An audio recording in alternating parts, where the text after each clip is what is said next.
Dimanche 19 mai 1996. Dans le ciel de Monaco, les nuages grondent et la pluie menace. Face aux tribunes qui surplombent la place du Casino, l'horloge du somptueux bâtiment de Monte-Carlo affiche 16h24.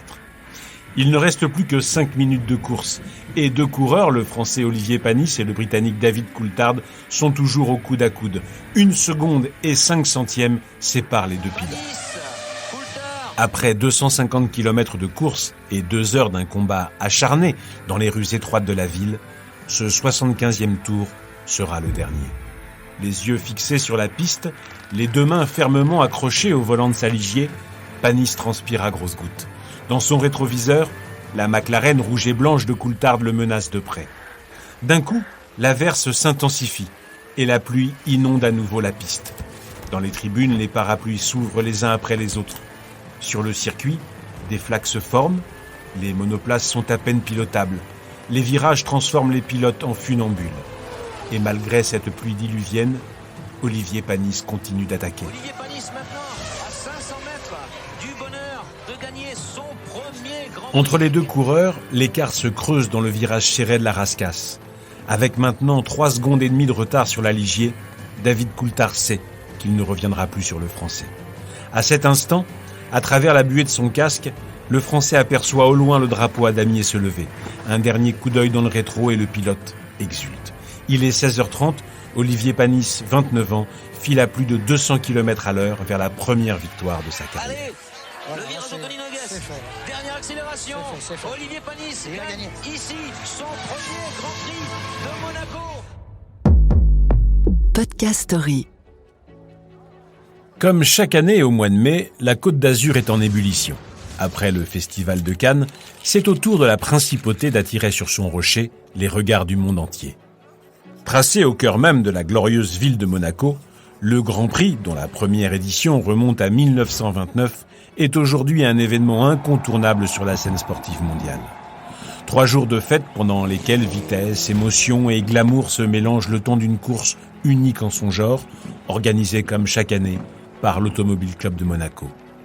Parce que sur ce circuit, plus que partout ailleurs, tout se joue sur le talent. Une simple erreur de pilotage ou un dépassement mal négocié peut être fatal.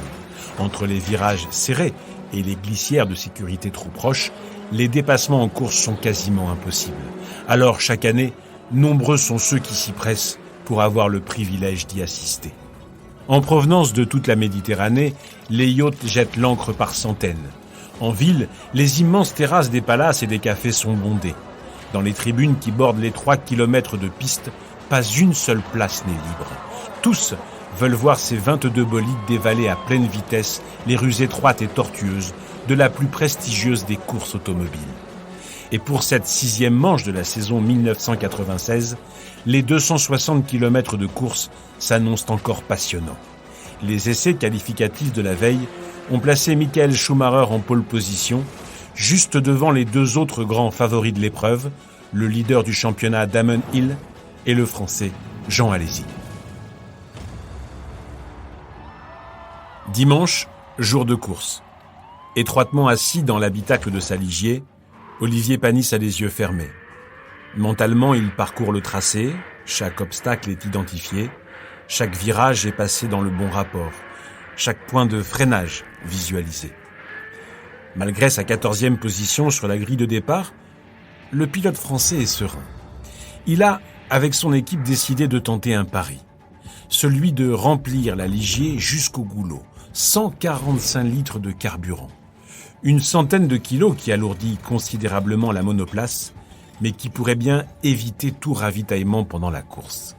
Car, avec les grosses averses tombées en fin de matinée, les cartes ont définitivement été redistribuées. Olivier Panis le sait.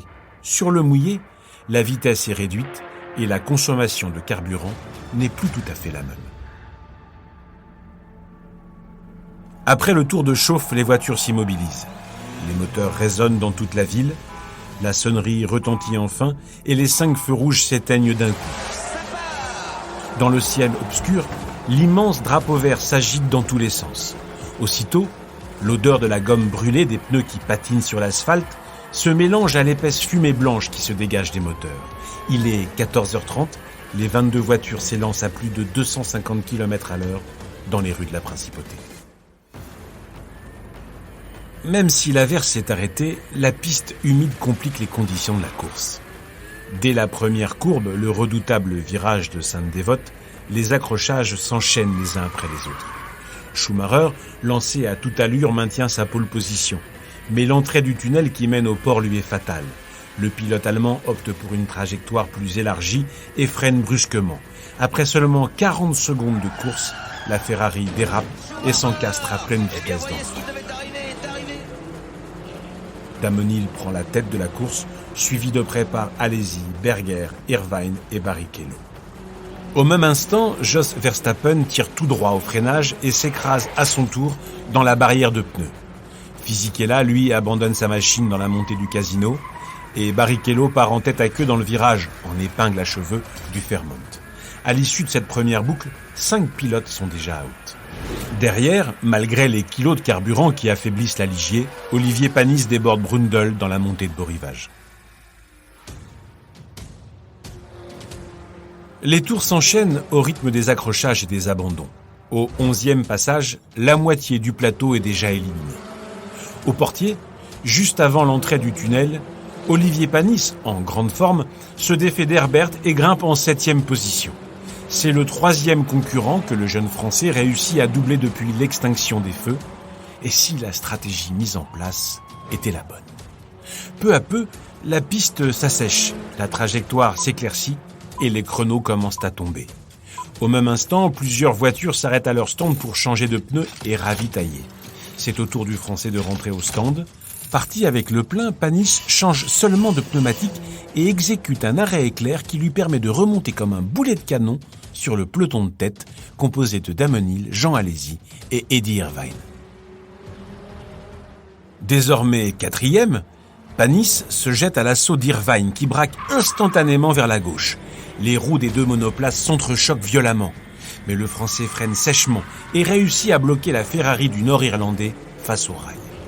Olivier Panis entame alors le 37e tour en 3e position. Devant, Damon Hill compte toujours 28 secondes d'avance sur Jean Alesi. Plus pour très longtemps.